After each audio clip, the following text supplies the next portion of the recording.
Buongiorno, dobro jutro, guten Morgen, buondì.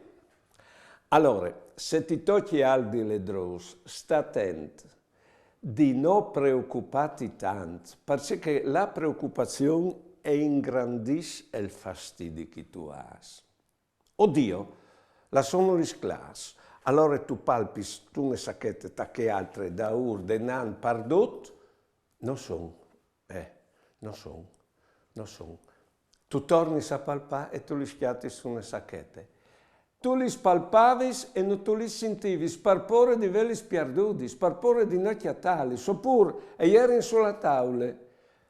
Tu li schialavis e non tu li vedevi, sempre parpore che non fossi. Allora il Signore che non conosce, non sa tanto raccomandato di non preoccuparsi. Perché la preoccupazione, occuparsi è un conto, preoccuparsi è un altro conto, la preoccupazione ingrandisce i fastidi.